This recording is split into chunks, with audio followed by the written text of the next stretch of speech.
Hello everyone, and welcome to a brand new video as well as my first ever tutorial, which will be all about how to get really good lines in Clip Studio Paint. And after that, I'm going to teach you how to do some hard cell shading for all my comic book artists out there. And this is all with one single tool. Now let's go ahead and get into the video. So we're going to start this off how every other artist starts their pieces, is with a sketch. And I sketched this one with one of my sketchbooks prior to this video, but obviously you don't have to do that. You could always just do it digitally.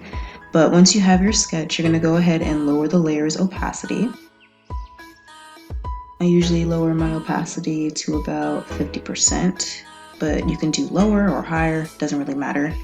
But then you're going to go ahead and select the figure tool, which is right here, of course. You're going to switch, and this is the figure tool. However, you can always quick select this tool by clicking the U key. After that, you're going to go ahead and select Continuous Curve, which will be under the Polyline tool.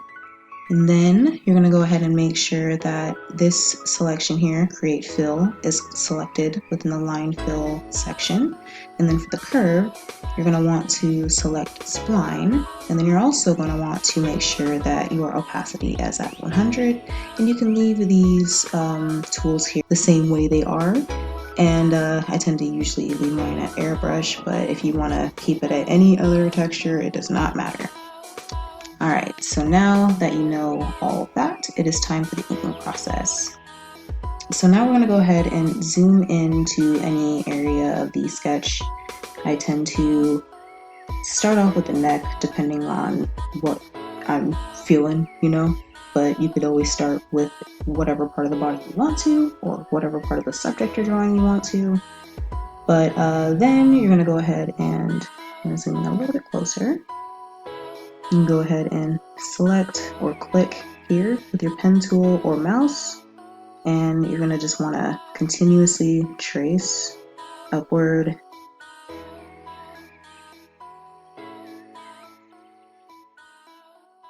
When you get to a certain area, you can always play around with some line variation by going ahead and making sort of like a U shape with the tool while you're clicking, and then you're going to want to do a line with the neck. And then when you reach a certain point of the neck or the jawline, you're going to want to loop this tool back around and go down the opposite direction of where you selected. And to get the best results, you're going to want to click the boxes pretty much in between the other boxes on the opposite side of your lines. And for here, I'm going to go ahead and just extend to the chin and maybe underneath her bottom lip. And I'm going to loop it over again. I'm going to actually make this a little bit thinner. So if you want to make it thinner, go ahead and make it closer to the opposite line. And then you're going to go ahead and pull, continue going, and you're going to go downward.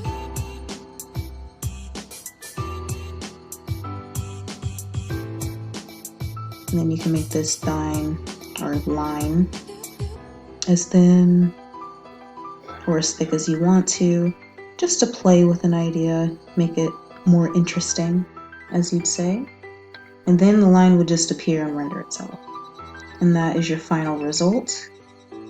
You can also use the eraser tool if you'd like, just to play around with the lines, and you can go ahead and just make the lines look a little bit neater.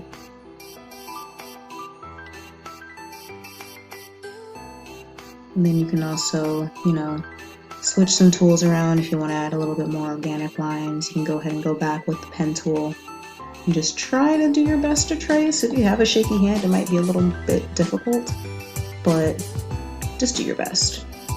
Practice makes progress,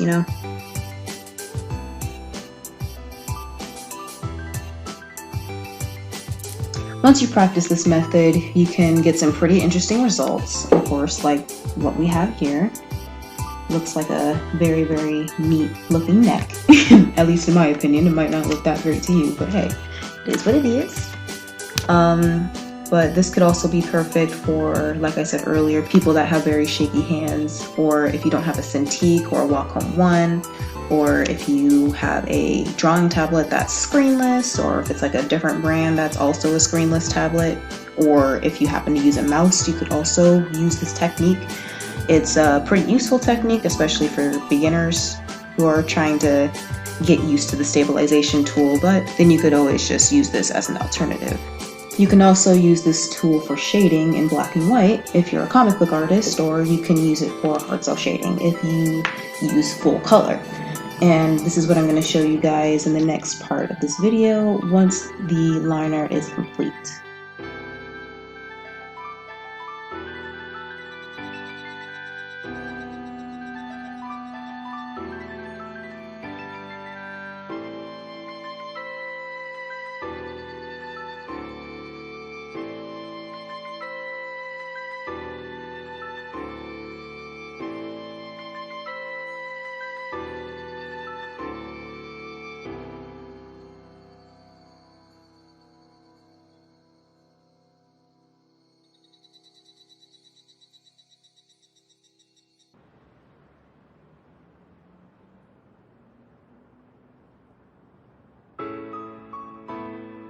Alright, when it comes to shading, you have to understand where the light is hitting your character or your subject and use it as a guide for placing the shading.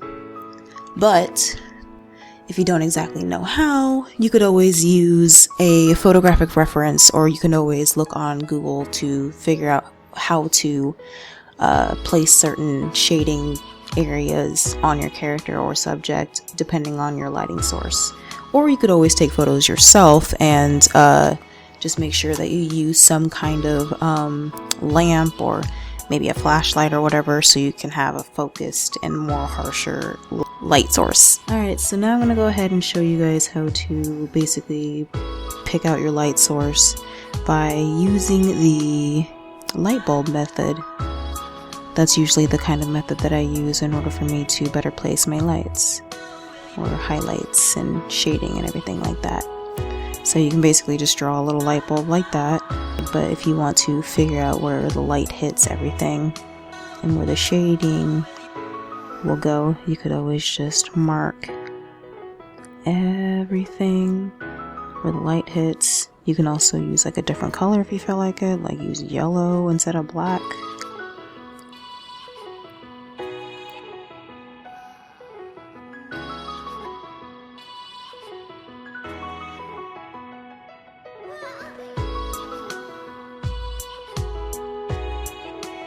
Alright, so now that you have a clear indication as to where the highlights are going to go, I'm also going to go ahead and make some placements for the shadows. So I'm basically going to go ahead and just use a darker yellow in order to just figure out where everything is.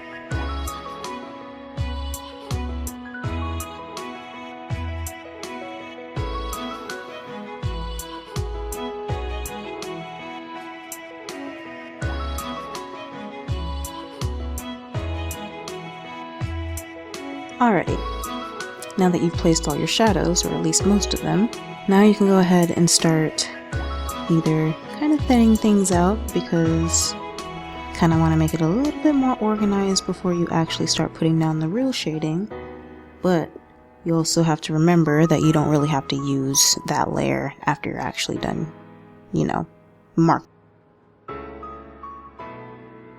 So that'll be your guide. You can also lighten it up just to, you know, make it less harsh looking. But then we're going to go ahead and put down the official shading layer. And you're basically going to just follow the dark areas. And that's basically how you're going to go ahead and shade. So now we're going to go ahead and use the same tool that we did for our line art and start placing our shading plane.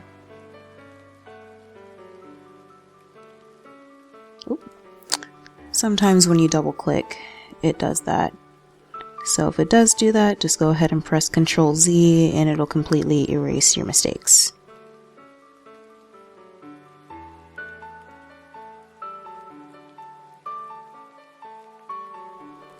Alright, and then you can also go ahead and use the eraser tool in order to get rid of some of the other mistakes that you've made. And then you can even, you know, switch tools here and there if you feel like it.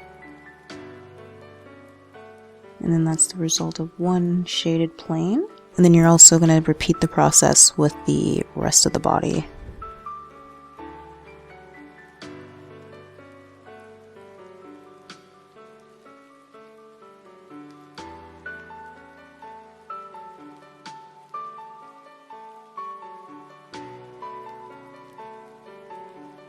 Now that I've completed the shading for the overlayer, you can go ahead and turn off the underlayer, and this is what it should look like in its final result. And if you also want to make the shading a little bit less harsh, you can always go ahead and turn down the opacity to make it look a little bit gray. That way, if you are shading for a comic book, or if you're shading something that's just black and white and you want something that's a little bit sharp but not too sharp, and you want to have a little bit more control over the flow of your shading, then you could always just use this method. But I also have another method for you that is that involves cross-hatching. So we're going to go ahead and turn that off, and then we're going to go ahead and turn these back on just to have another guide, of course. And then you're going to go ahead and make another layer underneath your line work. And after that, you're going to go ahead and switch over to lasso fill, or you can use other tools for this method as well. You're going to go ahead and create a custom subtool, or you can click N for that, which will basically name itself direct draw. You can also name this cross hatching if you want to. And then you're going to go ahead and select the output process, which should be, nope, not that one. You're going to go ahead and actually click the output process, my bad. And then you're going to go ahead and scroll down to streamline, which will automatically set the input process to unit curve. And then you're going to go ahead and press the OK button. I'm going to go ahead and put them at 2. And then what I'm going to do is I'm going to select the selection area, and this will be the lasso tool. And then you're going to go ahead and do the best that you can to trace the shaded area here. Alright, and then you're going to go ahead and go back to the cross-hatching tool that you have, and then you're going to go ahead and just make your slashes just like this. And it'll make multiple curve layers, of course, but that's not a big deal. We'll just go ahead and merge them. That way the layers won't fill up too much. And you're going to want to make another layer and merge. Okay, now that we're done merging, we're going to go ahead and change the angle of the brush again to the opposite direction. And then we're going to go ahead and do the exact same thing, but just the opposite direction, of course. And there appears the cross-hatching lines.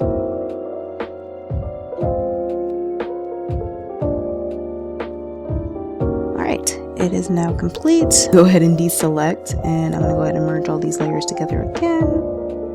Oh yeah, it takes a lot of merging. However, it's definitely worth the result.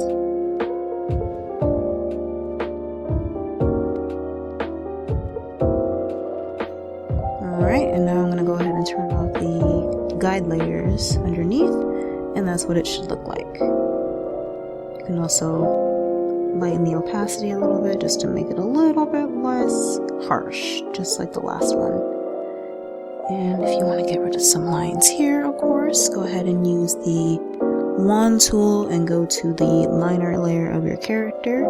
Select one of the areas, hold shift, and then you're going to go ahead and just click inside the white areas of every single line. Then you're going to go ahead and go back, use your eraser, erase that bit. And now it looks like the shading is underneath the earring, and it looks more organized, more neat, and it doesn't look like it's intruding.